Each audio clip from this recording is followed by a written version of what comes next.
할렐루야 여러분, 오늘 우리 다 같이 사도신경으로 수요 예배를 시작하도록 하겠습니다. 전능하사 천지를 만드신 하나님 아버지를 내가 믿사오며 그 외아들 우리 주 예수 그리스도를 믿사오니 이는 성령으로 잉태하사 동정녀 마리아에게 나시고 본디오 빌라도에게 고난을 받으사 십자가에 못 박혀 죽으시고 장사한 지 사흘 만에 죽은 자 가운데서 다시 살아나시며 하늘에 오르사 전능하신 하나님 우편에 앉아 계시다가 저리로서 산자와 죽은 자를 심판하러 오시리라. 성령을 믿사오며 거룩한 공예와 성도가 서로 교통하는 것과 죄를 사하여 주시는 것과 몸이 다시 사는 것과 영원히 사는 것을 믿사옵나이다. 아멘. 오늘 여러분과 함께 제가 부르고 싶은 찬양, 찬송가입니다.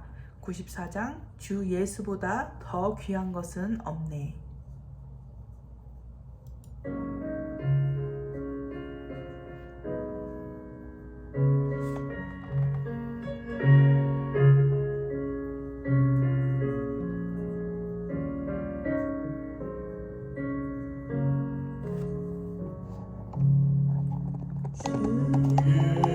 예수보다 더 귀한 것은 없네.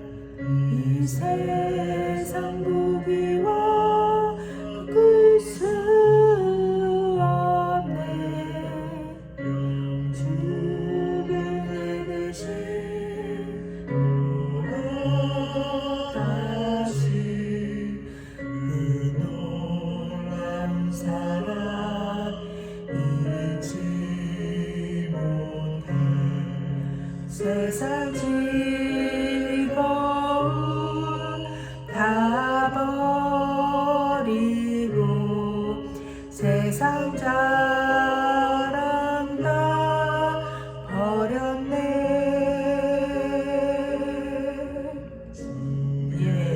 예수보다 더 귀한 것은 없네. 예수 밖에는 없네. 주 예수보다 더 귀한 것은 없네. 이 세상 명예와 바꿀 수 없네. 이전에 즐기던 세상 일도 주 사랑하는 마음 빼지 못해. 세상 즐거움 다 버리고 세상 자랑 다 버렸네. 주 예수보다 더 귀한 것은 없네. 예수 밖에는 없네.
한 분밖에는 귀한 분이 없습니다. 아멘. 오늘 여러분과 저와 함께 나눌 말씀은 빌립보서 4장 1절에서 7절 말씀입니다. 우리 다 같이 1절에서 7절 읽도록 하겠습니다. 그러므로 나의 사랑하고 사모하는 형제들, 나의 기쁨이요 면류가 아닌 사랑하는 자들아, 이와 같이 주 안에서 서라. 내가 유오디아를 권하고 순두개를 권하노니 주 안에서 같은 마음을 품으라. 또 참으로 나와 멍에를 같이 한 내게 구하노니 복음에 나와 함께 힘쓰던 저 여인들을 돕고 또한 글레멘드와 그 외의 나의 동역자들을 도우라. 그 이름들이 생명책에 있느니라. 주 안에서 항상 기뻐하라. 내가 다시 말하노니 기뻐하라. 너희 관용을 모든 사람에게 알게 하라. 주께서 가까우시니라. 아무것도 염려하지 말고 다만 모든 일에 기도와 간구로 너희 구할 것을 감사함으로 하나님께 아뢰라.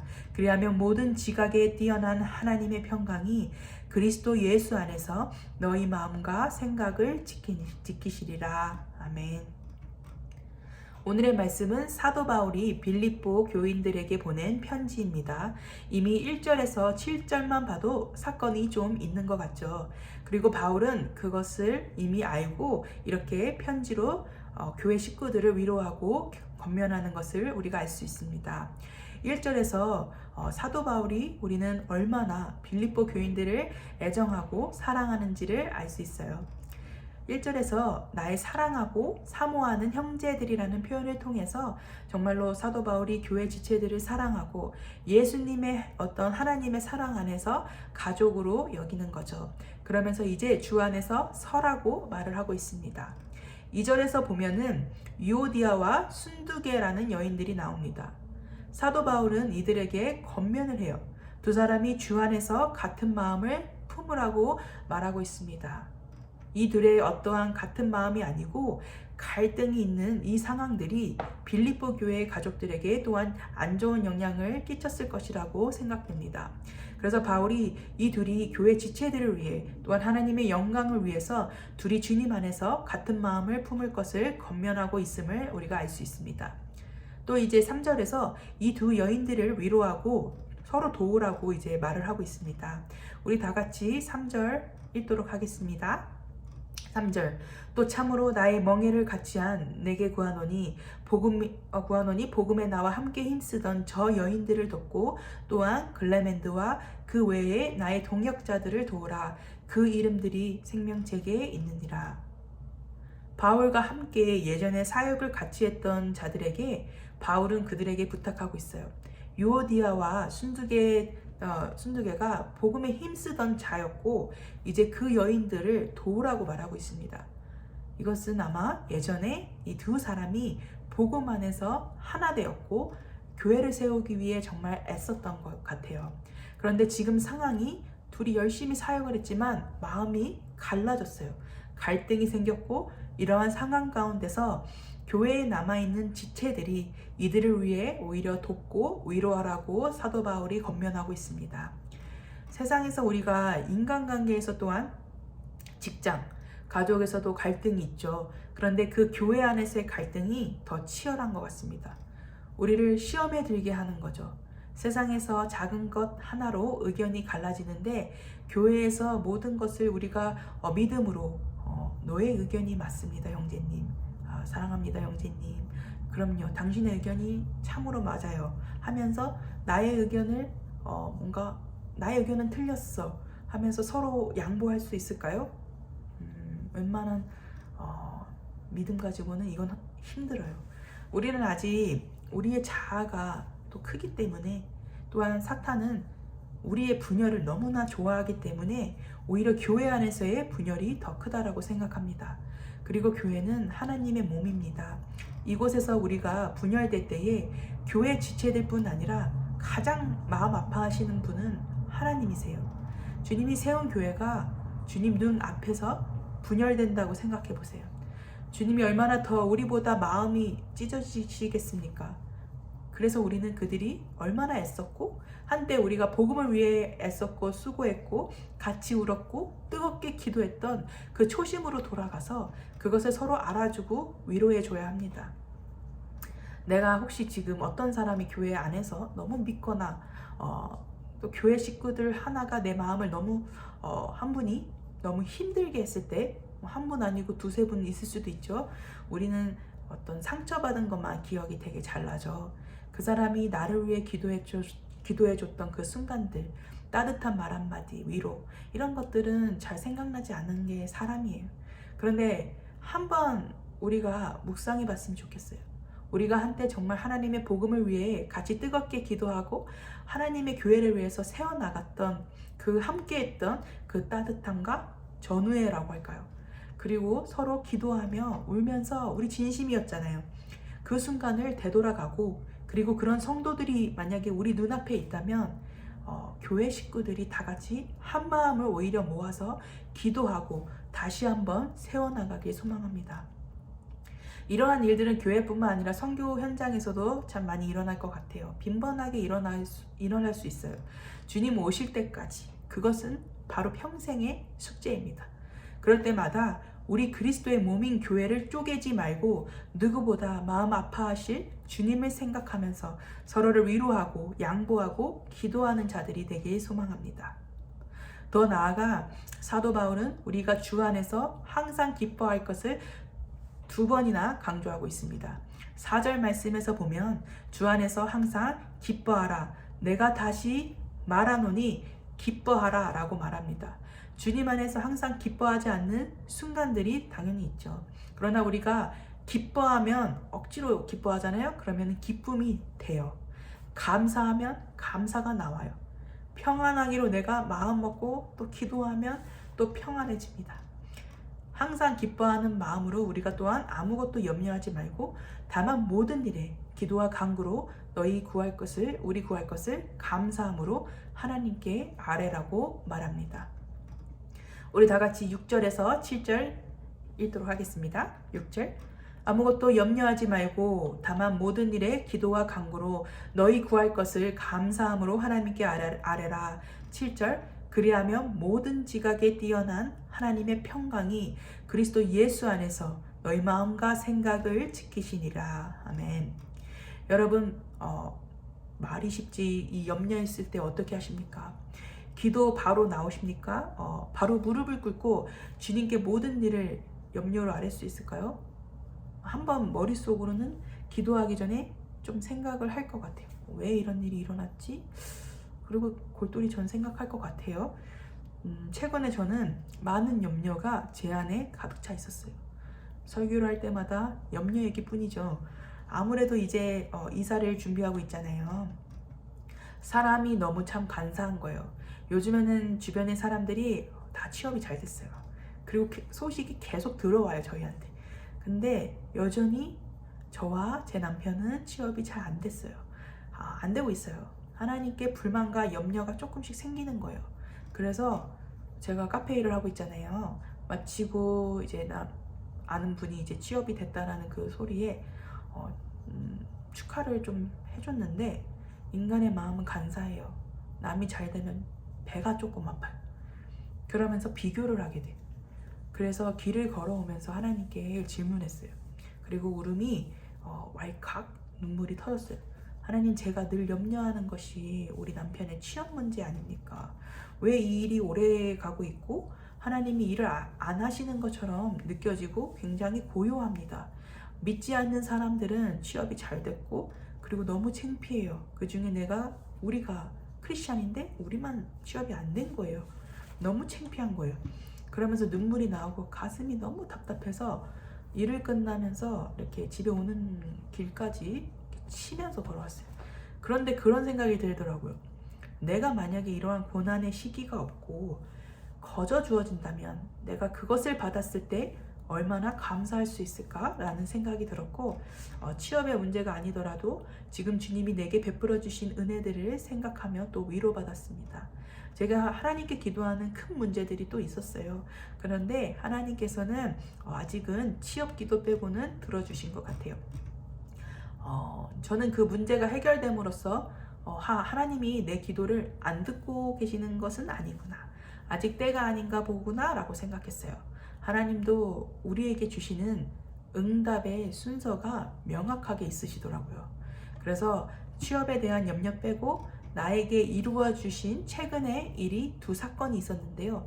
그것을 여러분과 공유하고 싶습니다. 제가 왜 이런 얘기를 하냐면요. 저는 이제 제가 간절히 기도했던 제목들이 취업이잖아요. 그게 이루어지지 않고 주변 상황들은 이제 안 믿는 사람들 너무 잘 되니까 나는 아무것도 좀 요만큼이라도 하나님이 일하고 있지 않는 것 같아. 굉장히 고요해요. 거의 이제 1년이 다 돼가요. 그래서 안 듣고 있구나라고 생각을 했어요. 말이 안 되죠. 하나님 일하시지 않는구나라고 전 느꼈는데 최근에 있었던 일을 통해서 하나님 내 마음 아시는구나. 내 기도 아시는구나. 내가 잠깐 한숨 쉬었던 것조차도 그런 것도 다 기억하시는 분이구나 라고 깨달았어요.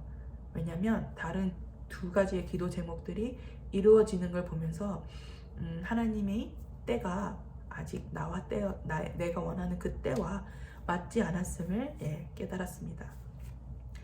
첫 번째로 제가 있었던 그 염려가 뭐였냐면요. 저희가 이제 이사를 나가잖아요. 아파트에 어떤 일하시는 관계자들 때문에 마음이 너무 어려웠어요. 최근에요. 한 달 정도 이 일이 있었던 것 같아요. 제가 살고 있는 아파트 관계자들이 악명이 좀 높아요.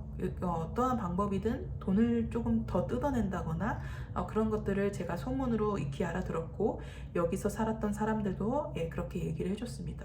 그리고 너무 못했어요. 무시해요.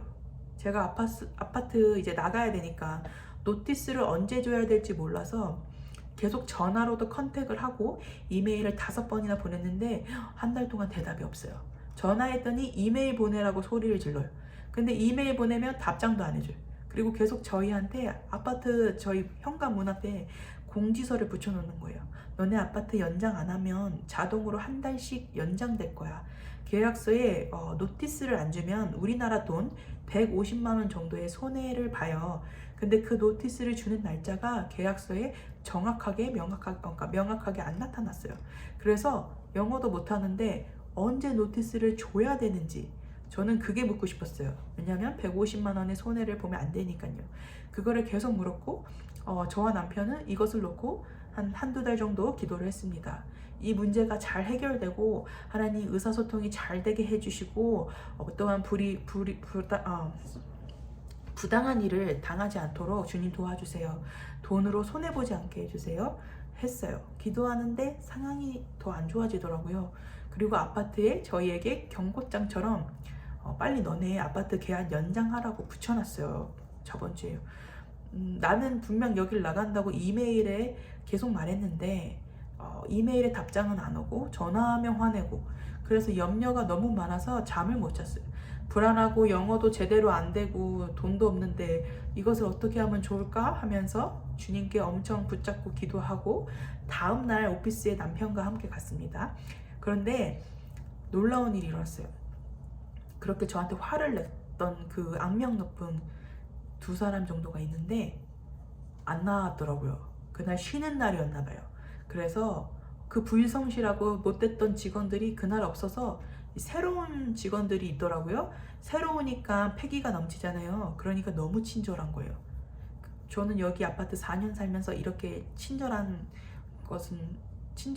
그런 분위기는 처음 봤던 것 같아요.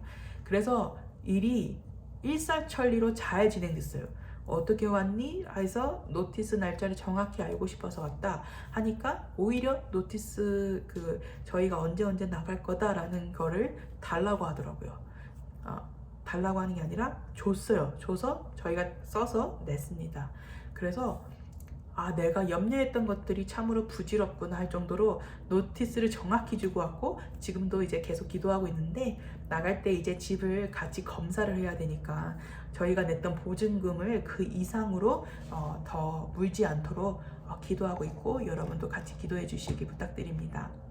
그래서 집으로 돌아오자마자 하나님께 감사기도 드렸어요. 저는 하나님께 가기 전에 싸우지 않게 해달라고 기도했거든요. 하나님 언어도 안 되는데 말도 안 되는 영어로 그 사람들하고 싸우지 않고 그들의 마음을 변화시켜달라고 했어요. 친절하게 해달라고 기도했어요. 그런데 안 나왔어요. 쉬는 날이었나 봐요. 그리고 정말 친절한 직원 2분, 새로 오신 분, 패기 넘치시는 분들이 저희의 일 처리를 잘 도와주셨습니다. 그리고 두 번째로 주님께 기도로 아뢰던 것들이 이제 응답을 받은 일이 있었습니다. 저희가 이제 밴쿠버로 이제 이사를 가잖아요. 드디어 다음 달 말에 이사 갑니다. 사람들이 가장 걱정하는 게 집값이에요. 저희가 밴쿠버 간다 하면은 모든 사람들이 다 집값 어떻게 감당하려 그래? 직장이 거기 있니? 아는 사람이 있니? 이렇게 말해요. 없어요. 아는 사람 없습니다. 방 하나짜리와 거실 하나 사는데 우리나라 돈 250만 원 정도가 들어요. 그래서 저와 남편이 직장이 아직 없는 상태에서 맨 땅에 헤딩을 하는데 다들 걱정하는 거예요. 집값을 어떻게 감당할 거냐. 전문적인 직장이 없는데 어떻게 그 많은 월세를 내고 살 수 있냐 이거죠. 그런데 주님께서 저희가 가기 전에 집을 구해주셨어요. 지금 계약서를 받아야 되고 보증금을 내면 이제 저희 집이 이제 거기서 1년 정도를 살게 될 거고 나중에 1년 뒤에 재계약을 할 수 있을 것 같습니다. 할렐루야. 캘거리 땅에서 직장을 못 구하고 좌절감이 많이 크고 다른 사람들은 더 직장을 잘 구한 것에 대해서 비교하고 마음이 아팠는데 주님은 저만의 계획이 따로 있다는 것을 깨달았습니다. 나는 이런 게 부러웠는데 그 사람들은 제가 집을 구한 게 부러운 거예요. 그리고 축하해 주더라고요. 저야 남편은 방 하나, 거실 하나에 제가 250만 원 정도 든다 했잖아요. 그렇지만 한국 돈 130만 원에 아주 싸게 살 수 있는 집을 구했습니다. 이것도 참 기적인 게 제가 작년 9월에 밴쿠버의 신학대학원에 오픈하우스를 갔었어요. 그곳에서 한국 분이시고 아들과 함께 오신 집사님을 만났습니다. 그분이 살았던 집에 저희가 들어가게 됐어요. 그때 당시에 그 집이 아주 깨끗하고 주인분들이 너무 좋다고 교회 다니시고 권사님이시라고 하시더라고요. 저한테 칭찬을 너무 많이 하시더라고요. 자기는 이 집을 만난 게 너무 복이라고. 그래서 그 집사님이 10월에 그 집을 나가게 됐고 저희가 2월 말에 이사 가잖아요. 그때까지 방이 세입자가 없으면 저희 부부가 살았으면 좋겠다라고 말했어요. 저도 근데 밴쿠버에서 그만한 가격이 집이 빨리 나갈 것 같아서 좀 아쉬웠거든요. 그런데 11월쯤에 컨택을 해보니까 아직 집이 있다고 12월 말에 다시 연락 달라고 하시더라고요. 그래서 하나님께 계속 기도했어요. 하나님, 이 집에 가는 것이, 이 집으로 우리가 들어가는 것이 하나님의 계획 안에 있다면 저희를 그 집으로 계약을 하게 해주십시오 라고 기도했어요. 그래서 12월 말에 연락을 다시 드렸더니 이분들이 집이 아직도 안 나갔대요. 그리고 감사하게도 저희가 3월 1일부터 살 수 있는데 아직 2달이나 더 남았는데 기다리시겠다고 하더라고요. 정말로 너무 감사했습니다. 집도 이제 제가 사진과 동영상을 봤어요. 지어진 지 2년 돼가지고 너무 깨끗하고 좋더라고요. 어쨌든 저렴한 가격에 살게 되었고 가구도 다 있어서 시작하는데 많은 돈을 들이지 않을 것 같습니다. 그리고 너무 좋은 것은 남편이랑 제가 온누리교회에서 신앙생활을 같이 처음 했어요. 남편이 당시 한 8년 전에 믿지 않는 사람이었는데 온누리교회 서빙고에 가서 은혜를 참 많이 받았고 남편이 거기서 이제 신앙생활을 이제 하게 되었고 김상도 목사님께서 1:1 제자 양육을 나중에 또 따로 이렇게 해주시면서 남편의 믿음이 더욱더 많이 성장했습니다. 그래서 이 온누리교회는 저희에게 약간 첫사랑 같은 그런 느낌이 있어요. 그런데 밴쿠버의 온누리교회가 딱 하나 있어요. 그게 바로 저희가 이사갈 곳 걸어서 6분 거리입니다. 그러니까 신앙생활 하기에 너무 최적화돼 있어요. 저는 이게 가장 좋은 것 같아요. 그래서 지금 계약서를 기다리고 있고 아무튼 이제 남은 일이 잘 진행되기를 더 기도해 주시길 바랍니다.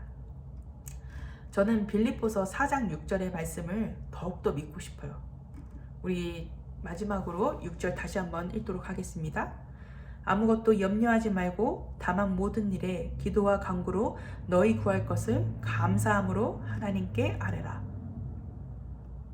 하나님이 너무 친절하세요. 우리한테 염려하지 말래요. 다만이라는 말이 나오잖아요. 물론 사도 바울이 한 말이지만 하나님은 그런 분이 다만 염려하지 말고 넌 염려하지 마. 그런데 너가 할 게 있어. 다만 너는 그냥 기도하고 간구해. 그리고 너가 구할 것을 감사함으로 하나님께 아뢰는 거야. 너무 평안하지 않나요? 염려하는 대신 기도해. 나에게 그리고 간구로 너가 구할 것을 그냥 아뢰기만 하면 돼. 하는 주님의 그 따뜻한 음성이 오늘 여러분과 저의 삶에 다가와 그분께 염려를 빼고 모든 것을 아뢰보세요. 하나님이 평강 가운데 우리에게 응답하시고 염려를 던져버리게 해주실 것을 믿습니다. 아멘. 기도하겠습니다. 하나님 아버지 감사합니다. 우리를 늘 생각하시고 우리가 작은 생각, 작은 신음, 작은 한숨 그 모든 것들을 듣고 우리보다 더 아파하시는 주님, 우리가 오히려 더 하나님을 믿고 신뢰함으로 나아가게 하여 주시옵소서. 우리 안에 염려가 모두 다 날아가고 오로지 하나님께 구할 것을 감사함으로 아뢰게 하여 주시옵소서. 하나님 또한 교회 안에서 분열이 있습니까? 혹은 교회의 어떤 지체들 가운데 마음이 통하지 않아서 마음이 갈라진 것이 있습니까? 그렇다면 저희를 위로하여 주시고 하나님 저희가 회개합니다. 저희가 하나님의 성전인 교회를 쪼갰습니다. 하나님 그런 저희의 마음을 용서하여 주시고 저희의 악행을 용서하여 주시옵소서. 하나님 그리하여서 교회 지체를 더욱더 사랑하고 하나님 누구보다 지금 이 상황을 더 아파하실 주님을 생각하면서 다시 한번 초심으로 돌아가게 하여 주시고 지체를 정말로 내 이웃을 더욱더 사랑할 수 있는 저희 될 수 있도록 하나님께서 성령님께서 더욱더 힘주시고 함께하여 주시옵소서. 예수님의 이름으로 기도드립니다. 아멘. 우리 다 같이 마지막으로 주기도문으로 오늘의 수요 예배를 마치도록 하겠습니다.